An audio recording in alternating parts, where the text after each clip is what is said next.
Commercial Construction Coffee Talk fans? Thanks for chiming in.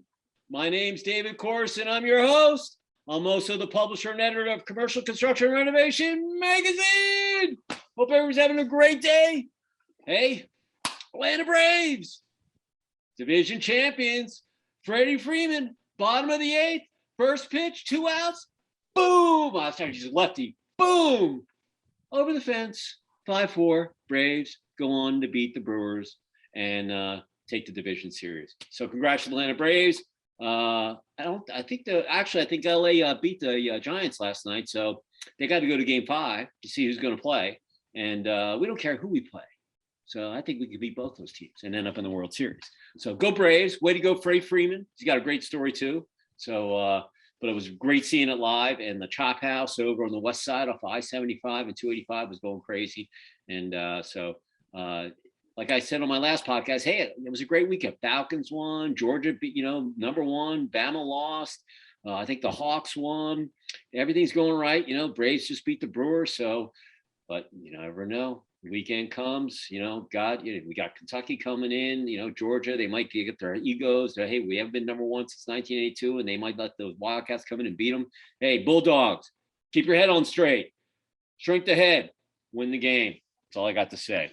Because we're pulling for you. Go Dogs. I'm a Yankee saying that. Isn't that really weird? I'm a Yankee down here in the South, eating grits and okra. Go Dogs. Yeah. Go Tech too. I pull for both the Georgia teams. So anyway.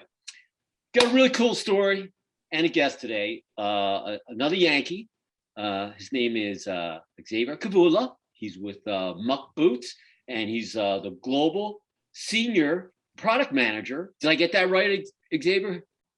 You got it perfect. All right, cool. All right. So, it was a tongue twister. And anyway, I'm glad I got that right. And anyway, Xavier's company manufactures boots for construction sites, both for all types of terrain and weather. And listen, in construction, you got to be comfortable because you're on your feet all day. Plus, you have to have protection, and you want to look cool too. And so when they reached out to me with the product release, whatever, I reached out to the publicist. I was like, hey, man, they've got really cool stuff. I want to have them on. And so that's how we actually met. So Xavier, the way this works is you got to tell your story, your saga, your resume. Tell us where you lived, who you grew up, brothers, sisters, you played in these sports, and how you ended up at Muck Boots, in the kind of the construction sector. So the floor is yours. Tell us your story. So I grew up in the north suburbs of Chicago, Lake Forest, Illinois.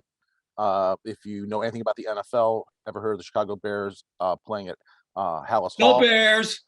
That's where the Bears have their practice facility. I'm the youngest of 9, so wow. The first sport I was tackling dummy. Yeah. You learn all the best ways for your brothers to pound you. How many brothers and sisters? They were all brothers? 6 brothers, 2 sisters. Okay. And I'm the youngest of them all. It was great growing up because every teacher already knew who my family was. Sure. And so you could tell which teacher had which brother or sister by like, oh, you're a Kawula, or oh, you're a Kawula. And so, I had bad boy brothers, good boy brothers, and sister was little Jesus. Back then, we had football and track and field, so I was always an interior lineman because the coach loved me because I knew all the plays, so I could tell the center and the tackle, block him, you block him, and yeah, we never were any good, but we always at least were competitive. We were competent, I should say, which is competent. Sure. My tenure at high school, we were at the low point of participation in sports.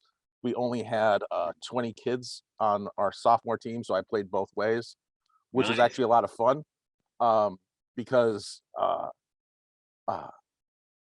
when you know offense, you know how to defend it better, and vice versa. And so I really enjoyed playing nose tackle, though back as a varsity, I played just offensive line again. My other big sport was track and field, shot and disc. The big thing we had there is at the last track meet of the season, we would always have the fat man relay. And it was basically all the shot and disc guys from the different teams would have a 4x4 100 relay. Oh, nice. The baton was a banana. And then the last person who ran the last segment had to then not just finish the race, but then eat the entire banana. Oh, classic. And the trick you learned was that as you ran, you squeezed the banana until it was mush. So that way you would just take it down in a single gulp. Yeah. Mm-hmm. Yep. After that, I went to school at the University of Arkansas. My parents had my parents had retired to Arkansas, and as you can guess, with 7 boys under him, my father used us as his working crew for most of the time. We never had landscapers or gardeners. He had sons, so we cut the grass, we put in gardens, we chopped down the trees, stacked the wood, all that kind of stuff. So we put it in his new house in Arkansas. So I went to school at Arkansas. My biggest claim to fame at Arkansas wasn't sports for myself. I was a tutor. And so I tutored the Arkansas basketball team. Oh, wow. And so I was an economics major, and my professor goes, X, can you tutor 2 guys for me? I'm like, well, sure, whatever. Like, I'll pay. Like, I don't have to pay me, doc. I'm fine with it. But he's like, no, we'll pay you. We'll make it all above board. I didn't know at the time I was tutoring the starting point guard and the 6th man on the Arkansas Razorbacks basketball team, who at the time were not getting passing grades. Right. This is the 1993 season, so this is when it was 40 Minutes of Hell with Nolan Richardson. Well, I was gonna say that was Coach Richardson. I mean, that was we're probably in that same age bracket. So that's when Arkansas was that was Houston, Arkansas, UNLV. Yep, that was rolling with Nolan, and of course I didn't realize the pressure he was on at the time because I didn't understand. I wasn't taking just how deep it was that he was a professor who was looking at having to potentially fail 2 kids from the Arkansas basketball team, right, just in time for. So you could have cost them like the national championship if you didn't get them, to pass their grades. Nice. So I worked with them a 3-day weekend, a few hours each day, because you can't do it all at once because you'll just burn people out. Mm-hmm. So they took the test on Monday, and I come in. I didn't have class till Tuesday because I was smart. I never scheduled classes on Mondays, if I could. And I come into the building on Tuesday, and he gets me in the morning, grabs me in the hallway, goes, X, they got C's, legitimate C's. I'm like, yeah, nice. I'm sorry, Doc. If I had more time, I could have got it up there. But it's a lot of material to cover through. Just like, no, you don't understand. Passing. They got legitimate C's. And that was a season that Arkansas won the national title. So that is my height of my sports. Did they give you a ring? Did they give you a ring? No, I got some good tickets later on. But like I said, I didn't even understand really, they're potentially could completely screw up their season. So actually it's probably better that I didn't have that pressure on me. I didn't have a job coming out of regular school, so I actually got into a international program where I spent a year in Finland working in agricultural economics. And then from Finland, I went to UCLA. So in a course of 3 years, I went from rural Arkansas to Helsinki, Finland, to Los Angeles, California. So multiple culture shocks. There are more people in Helsinki than there are in like the entire county that are around Fayetteville. And then you go from tiny Helsinki to Los Angeles. And it's one of those things that you learn what you can get habituated to. So Helsinki's far enough north that you really get the effect of those shortened days. And so the shortest day of the year in Helsinki is about an hour and a half of sunlight. but it's not just that, it's also overcast a lot because it's right near the it's right on the ocean. And so even just to get a peak of sunlight, you get hugely reinvigorated because like all of a sudden you're like, oh, you don't realize how much your thermostat has been set down by the lack of sunlight and stuff. And so Sure. you get a sunny day, you know, in late December, early January, and all of a sudden you like go onto your email that you've been sending to people. You're like, just so you know, I'm doing great now. I know that they look to sound all depressed, but I got a little sunshine. And I'm feeling much better now. Yeah, got the vitamin D too. Sure. Exactly. And then you go to Los Angeles, and about a year in grad school there, and it was this beautiful 72-degree day, a light breeze coming down, and it'd been that way for 2 weeks. And it's like it's the middle of January, and you don't appreciate this beautiful day because it's the same every day Yeah, in it's every Los day. It's the Angeles. Golden State. Hmm. It hasn't rained in 6 months.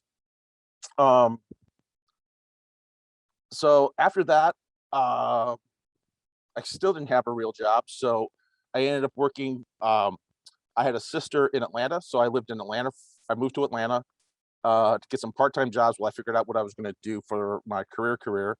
And I worked part-time in the Atlanta Fulton County School District and half-time at a Timberland retail store selling shoes. Atlanta has what's called the Atlanta Shoe Show. And so in August, all the sales guys from corporate come down to host it, and they'll always stop by the store to see what's selling, what colors are working, that type of thing. And I was talking with them that I got interested in footwear. And about a month after that, they said, we want you to come in for do an interview to become a tech rep. Because one of the things I did in school to pay for it was I was a TA, teaching assistant. And while I was a terrible shoe salesman, I was a very good shoe professor. And so I couldn't sell people shoes like, please buy this shoe from me, right? I would talk about these are the features and benefits, and this is what they do for you. And that would basically teach them about the shoe, and then they would make the purchase based on the information or not. And that's basically what a tech rep does, is that you go into stores and you teach the sales associates, you teach the people on the floor about the shoes and how they can sell them. It just so happened, coincidentally, that the season I started as a tech rep, Timberland launched a new brand called Timberland Pro, which was Timberland's re-entry into the leather work boot business. And so I spent a lot of my time tech repping Sears stores. So I spent a lot of time talking with, that's because that's who they launched with when they launched the brand. So I spent a lot of time talking work boots, talking about features, benefits, getting their feedback on what they were getting from their consumers. Do consumers care about this feature? Do they care a lot about that feature, that type of thing? And you start, understanding that the interactions are relatively short. And so you need to say that the shoe does A, B, and C for X, Y, and Z. They don't want to hear Q through F, and all this other stuff. Right. There's a limit to how much brain power people are going to spend on this. And so you need to, what are my best features? What are the things that are really going to change their behavior from the brand that they currently are buying to my brand? Tech rep for about a year. And then they said, we want you to, as a tech rep, one of the things that you will do is go to shoe shows and basically be the gatekeeper. And they said, bring a book or you'll get bored because you don't have anything to do. And I thought, what, I'm gonna be really clever. I'm not gonna bring like a novel to read or something. I'll bring one of my textbooks from school and pretend I'm still interested in I think it was a book on game theory or something like that. I'm like, I'm gonna be that weird guy who's still reading textbooks, right? Because that's gonna get me from being a tech rep into a corporate job, a planner job. And that's what worked. They're like, what are you reading? And I'm like, oh, I'm reading game theory. Because again, I was playing a game, but it worked. Yeah. And then I got the call. They want you to come up to New Hampshire to talk with corporate. Became a planner analyst. And so the planner analyst job, what you do is you basically say, the account bought this amount of styles last year. We want to grow them X percent. You say, well, they need to be, if they're buying these type of shoes, they're buying mostly boat shoes. Let's add a hiking boot because they sell hikers from other brands. They don't sell any of our hikers. Mm-hmm. And we'll add a color here and this, that, or the other. That's how we're going to grow them, the percentage that we're supposed to grow them. Did that for about a year. And then I moved into product itself. That was probably the best part of my early corporate career, was for about a good 6 years. I changed jobs every 6 to 12 months as I just kept going a little bit closer to what I wanted to do, which was to get into product itself.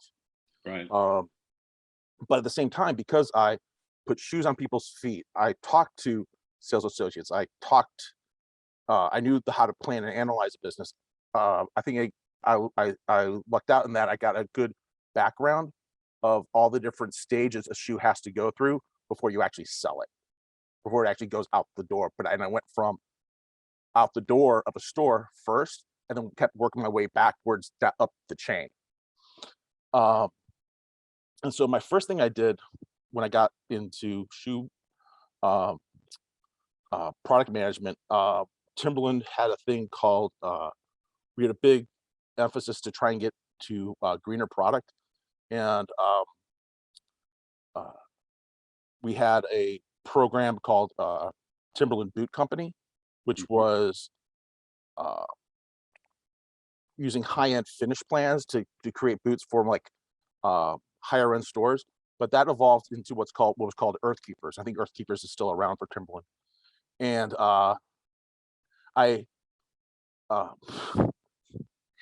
again, one of the things that makes me laugh is we were able to pick out the style numbers for all the shoes, and at the time we had 5-digit style numbers. And what else has 5 digits? Zip codes. Zip codes. So I'm like, okay, I want to find a zip code for this product that is a joke for me, just because I'll find it clever.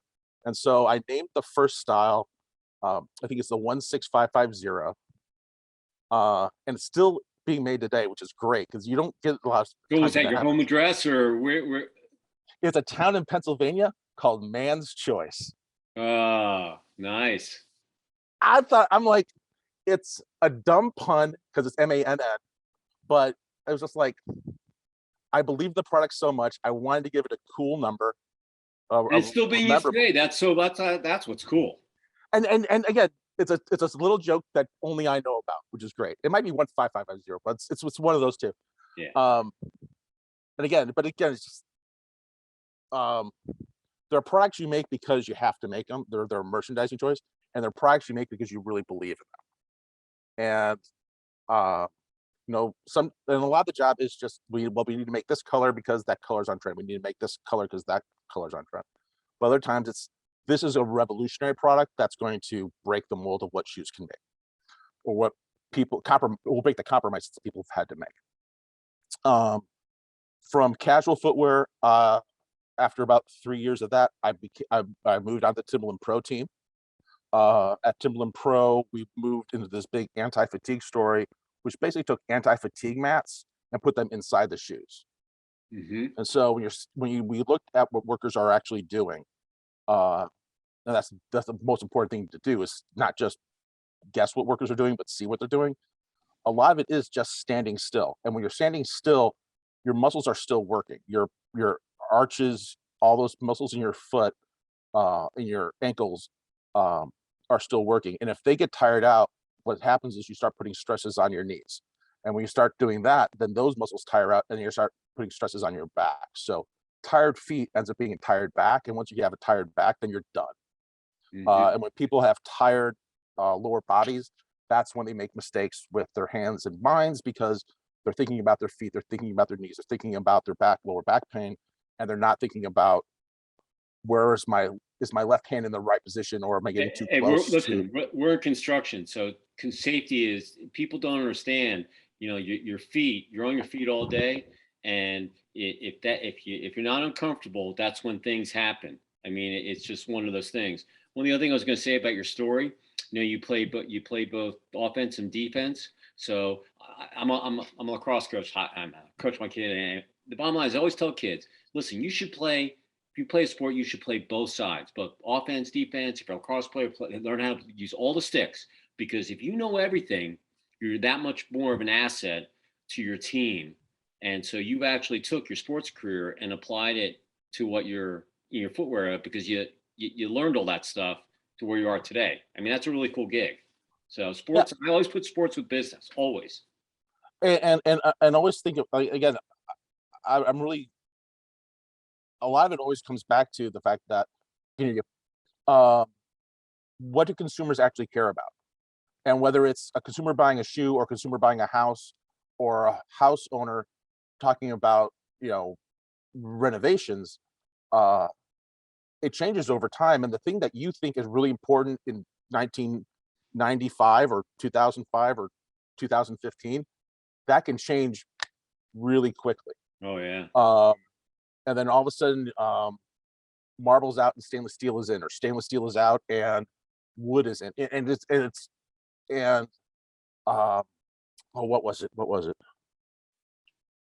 Uh, because I've been shoes, I watch what people are wearing all the time. And when I go to see my nieces and nephews games, all of a sudden you see all these teenagers wearing Birkenstocks with socks. Why? Because that's what they do. And Yeah, that's the gig. all of a sudden, after watching everyone wear the same shoes for X number of years, you have a sea change and people get out of their Chuck Taylors and go into Vans. And then after a couple of years of that, they go out of Vans and back to Chuck. They go from East Coast vulcanized to West Coast vulcanized and back and forth. They go from trainer looks to earthy, crunchy looks. It's just flared pants to tight pants. It's just, and No, you it's have like to, tight, like right now. Tight. My kid's he's wearing. I go, those shorts are tight, man. He's like, oh no, that's the new look, Dad. I'm like, what happened to the loose shorts? I'm like, I always send pictures of myself in 1982 playing lacrosse against Air Force. I'm like, yeah, tube socks, tight shorts, and wooden sticks. The equipment's changed, but the game's still the same. Yeah, but it's the same gig. yeah. I'll watch highlights of the '85 Bears with my nieces and nephews now, and they're thrown by how huge the shoulder pads are. The face masks are huge. They wear the big puff collars that no one wears anymore. Yeah, Half the pads in the hips, from the hips down, are gone, or most of the pads are gone yeah, now. Because it's all about being the uniform being super tight so you can't be grabbed. right. Um, uh, so I had been on Timberland Pro for coming up, I think, on 6 years, and I literally I walked to my boss's office and said, Jim, I'm gonna write down for you what my plan is for the next 4 years, but I got to do something else because I've done everything I can in leather, Getting and bored. I know exactly. It's just I literally just, here's the plan, use it or don't use it with the next guy, but I need to find something else. And so I went to the complete opposite of leather boots, which is rubber boots. So I went to Muck. Um, if you look at, for the most part, although some brands will dabble in it, for the most part, there's no rubber boot company that has a significant leather offering, and there's no leather boot company that has a significant rubber offering. That's what caught me when I got the press release because my wife, we're a federal contractor too. So we do vegetation control and poison ivy. And when I read the release, I was like, "Ooh, I was looking for some boots for my crew, rubber boots." But then I saw the leather boots on there too, and I was like, "Sometimes I'll do bamboo removal, and I won't wear the rubber ones, but I want to have some." So when I reached out to your publicist, I was like, "Hey, these are real cool." We posted. I said, "Hey, that's a really cool story. They're good looking boots, and you've got that option of the rubber as well as the leather look." And so, I was thinking as a contractor, not as a publisher, but as a contractor. So that's actually, how this whole thing happened. But anyway, it caught my eye because I was like, wow, check this out. Rubber boots. And they got this other thing too. It's normally just the one, like Yep. waders. They're not going to have leather boots. They're going to have rubber waders. That's it. They're just going to be higher or lower. So Yeah, it's because your factory base is different, your lasts are different, everything. A lot of the technologies don't share, and so it was a lot of new learnings for me. Um, so the big innovation of Muck boots is old school rubber boots, which is rubber on a textile, um, uh, aren't particularly comfortable because you're standing on a hard rubber base. Um, the Muck boot, you're basically putting your lower leg into a scuba sock, And so what has is it has natural insulation and comfort all the way around your foot, and then you can put on as much rubber coverage as you need, depending on end use. Uh, as you can guess from the name muck, it was originally created for people who are mucking out their barns. And so when you're dealing with animal manure and lots of water because you're hosing everything off, Mhm. leather breaks down really quickly in those environments. Because leather comes from animal skins, anything that's animal related will break down leather really quickly. Milk, feces, urine, all that stuff breaks down leather really fast. Additionally, even waterproof leather, when it gets soaking wet, will lose its tear strength and will start to stop being waterproof. The test is only for 15,000 flexes, which is about the equivalent of about 3 miles walk. And so over a course of a week of work, leather boots in a really soggy environment will start to lose their structure pretty quickly. Mhm. Um, Now, with the neoprene boot construction, what you can do is you can put once you know what your foundation is, you can literally put on as much rubber or as little rubber as you want, depending on the end use. So we've got very light duty boots for gardeners, we've got heavier duty boots for hunters, and then we've got the heaviest duty boots for uh, construction workers. So we have a product called Chore Max, which has uh, best in class slip resistance. It's built to take a composite toe. At the same time, it's super comfortable because you're standing on all this neoprene foam and you've got this underfoot comfort. Um, you asked what's been the effect of COVID. Uh, One of the things that we were looking at is when people's behaviors change, are they going? You can think of it that they're switching channels, right? They're going from channel A to channel B, or that they're kind of advancing in time. And what we've found is that it tends to be more the latter. It's not that 28-year-olds aren't acting like 28-year-olds anymore. It's that 28-year-olds have basically said, what would I want when I'm 32? Mhm. Right? And so we've seen a lot of people who have said, you know what? Uh, Now that I'm stuck here for the unforeseeable future, uh, I'm going to get that pet. That was one of the first things people said you saw was that people cleaned out all the animal shelters because they got their Oh COVID yeah. pets. No, my wife's a rescuer. They're all empty. Mhm. But we also found the same thing with things like uh, bait and tackle shops. You could basically there was a black market on fishing lures in parts of the country. Kittery Trading Post, which was one of the big outfitters here, uh, entire sections of their bike departments and their fishing departments were Empty. cleared out Mhm. because people wanted to be outside and they wanted uh, to do something in the outdoors that they didn't have to do with a lot of people. And Um, you'll not deal with the social distancing gig. Yeah. Mhm. Correct. But what we saw on the construction fronts, both whether it was um, personal construction or municipal slash state construction, was the first projects that came back online were outdoor construction. Because again, less concerns about social distancing, you're in the Mhm. open air. And so we actually had a great year because uh, the road projects, excavation, anything dealing with that, those came on back online pretty quickly.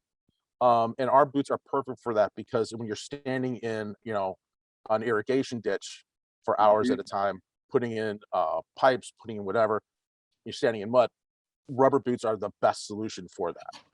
The thing we saw on the homeowner front was um, there's always a trend about the what room are people investing in. And for a while, it was we want to have the entertaining kitchen, right? We'll get a restaurant level stove, we'll get the huge fridge, and we'll put on like a place where people can watch me cook like I'm hosting a cooking show. Other times, it's been the uh, the uh, the home theater, right? Where they get the biggest screen possible. We'll put in the sound system, whatever. What we saw over the last year and a half were people creating the room that they were creating was actually their backyard. And so we saw lots of people investing into landscaping the backyard, putting in a terrace, putting in decks, putting in uh, water features or new cooking features to basically make that new room the back of the house. Mhm. A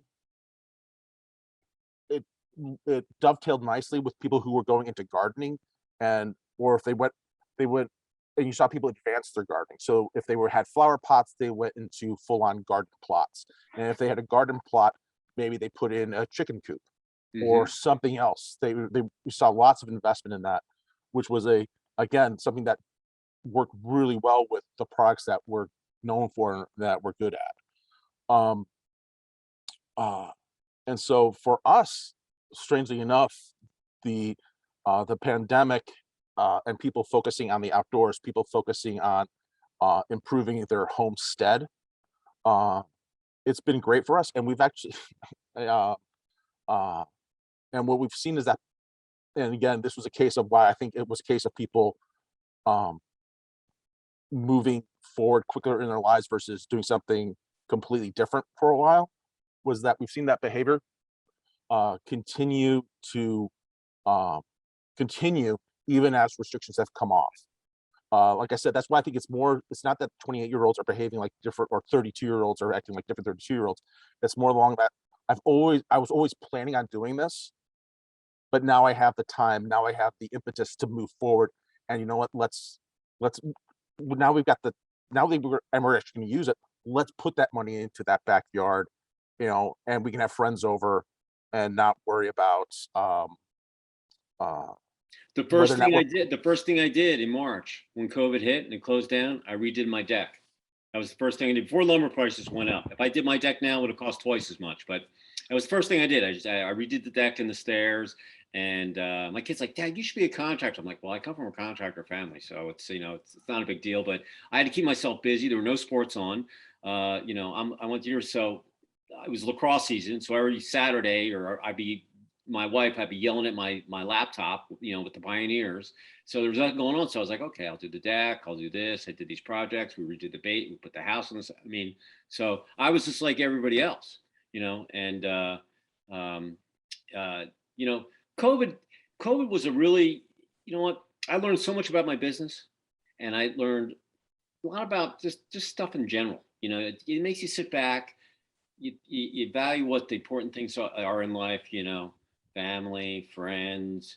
Uh, you know, Life is short. You never know what's going to come around the corner the following day, and that worse work, but it's not the only thing, and that a lot of companies that went through the COVID, all the worries in the beginning, and listen, it's now gone for 18 months. We thought it was going for 3 weeks to a month. It was going to be gone. Now we hear 18 months, and it's still the bug's still here, but. Talking to all the people, brands, architects, engineers, all these different people, they all learned that hey, you know what? I can have my people work out of their house. They don't have to go through rush hour. They can actually have a life other than the business. They're happier. They're more productive. Uh, they value other things, and so and history always repeats itself. So it always goes back to your upbringing. You think about things, and so um, anyway, that's a really cool way that segue into where looking at COVID and how people judge their stuff that's a really cool story, the way that with product development in my eyes. yeah. And it was something that happened when we had our first meetings uh post COVID, and we're like, the first thing we had to do was we cut our, so this was spring 20 spring 20, we're coming up into our spring 20 sales meeting, and one of the first things we said is, even if we're ready with new product, our account's going to be ready. We lucked out that because so many of our accounts were uh, deemed essential Essential. businesses, Mm-hmm. because a lot of our account base is farm and ag, and so on the larger side, we've got guys like Rural King and Tractor Supply, but we also have mom and pop independents, Mm-hmm. because people, just like if it was a blizzard or a drought, the animals need to be fed and watered, the eggs need to Right. be picked up, the cows need to be milked. It has to be done. Don't care if there's a COVID, you need to take care of your animals. Um, And so all those businesses stayed open for the most part. And so when we were looking at the line, it was what parts are the nice to have and what parts are the must haves, right? And with the same thing that, you know, a business would say is like, you know what, we like these color ups, but the color ups aren't going to make our business change. And so we focused on the new families that we need to bring to market that are going to be important to our long-term business growth policies. But the stuff that's nice to haves, what's going to pop when it's on camera, right? Because this is the other thing that changes is as we start having more meetings that are over Zooms, silhouettes and products that pop on camera make much more, or what's going to work on a website, what's going to work, you know, on someone looking at a product on their phone as opposed to coming to a store. And so that again drives your merchandising decisions differently, because you want to make sure that stuff that we need to have stronger color plays when we do color plays, because otherwise over iffy internet connections, if you go too plain, everything kind of becomes this big malaise of nothing. Well, so it's like getting paint. You know, you can look in, you know, you can't just go in and buy paint in the store. You have to go and take it back and bring it into your house and look at it in a little swatch and go, okay, I thought it was blue, but it looks gray in here. You know, it's the same gig. My parents were jewelers, so lighting was such a cool thing. You know, you could have a beautiful looking diamond, but if you didn't have the right lighting, you weren't going to get that pop or the clarity or the 4Cs and all that other stuff that's going on. So it took us about 6 to 8 months to really get a lighting system that we everyone could agree that this boot is green. It's not lime green, it's not pine green, it's green. Everyone's laptop is showing the same, or at least getting close to showing the same color. Because like you said, fluorescent lights versus incandescents versus natural lights versus LED lights can all throw people, especially when you're talking about these fine gradations of color that people normally got to see close up. Well, I'll tell you, you know, it's a positive story. I've heard more and more people that, you know, that have gone through non-essential, essential businesses that went through COVID and, you know, basically made it through. If you had to leave one, well, let's go this. If you're going to leave one positive phrase or thought to our listeners out there in commercial construction coffee talk land, what would it be as we come out of the pandemic, hopefully here at the end of 2021? I know it's thought provoking. There's no problem that can't be solved if you're willing to rethink your original assumptions. A lot of times that we start from looking at a problem and we're thinking we're already at C. And you need to go back to A and say, okay, why did I think I had to go from A to C? Because sometimes there are products in my product line that are highly profitable. They do good enough business, but we don't talk about them anymore because, well, they've been around for 10 years, so why are we still talking about them? And at the same time, you're like, but it's profitable and it does good volume. Why aren't we stressing that thing more? And spend less time worrying about this product that we keep throwing all our energy at, that's trying to push a rock up a hill. Yeah. You're not making any money in it. Yeah. Right. And so to throw it back to sports, a couple of weeks ago, you looked at the Bears offensive line and said, this is the worst offensive line in football. They gave up 9 sacks and they looked like a bunch of idiots against the Cleveland Browns. Yeah. Why? Because they assumed what they had to do was do 5 men doing pass protection because the quarterback has legs. Instead, what they did is they brought in a different coach and looked at the exact same players. They didn't make any changes to the players on the line and said, you know what, instead of having 5 offensive linemen who are all over 320 pounds backing up, trying to pass protect, let's have them move forward and have them run block. Yeah. Let's have them focus on that part, which they are good at. Yeah. And what they said is, you know, what they basically said is like, oh, let's not have this group of guys who have not worked together pass blocking, which requires very good knowledge where everyone's going to be, so you know how far you drop back, so I know how much he drops back, all kind of stuff, and get big guys moving the wrong direction, have big guys moving forward, and they all of a sudden, oh, we can run the ball. Mhm. And like against the Raiders, who admittedly maybe aren't as good a team as the Browns, who don't care. They're getting first down runs, second down runs of like 6-8 yards a play. Why? Same players, different thought process. They didn't start with, why aren't these guys pass blocking well enough at C? They went all the way back to A and said, what can these guys actually do? What do I have that actually works? And that's what we did with our product line, is that instead of focusing on the stuff that is hard, that we don't do well, let's focus on the stuff that we do well and do more of that. I think a lot of companies did that. I mean, it's just they all kind of just got down to the simple basics and not reinventing themselves, but kind of tweaked them and got rid of the stuff that wasn't working, and then just concentrated on their core business. And it made it easier on our factory base, because our factories have the same issues we do, right?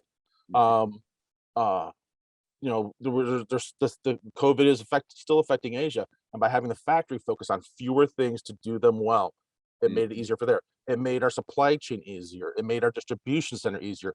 Fewer things done better by going back and, you know, rethinking the original assumptions of our business. So if someone wanted to get in touch with you, if I was a contractor, I wanted to redo my crew with boots and so forth, how would they reach out to you or Muck? The best place to contact would be muckbootcompany.com. Has all our products, our contact information, and links to our great customer service staff. Awesome.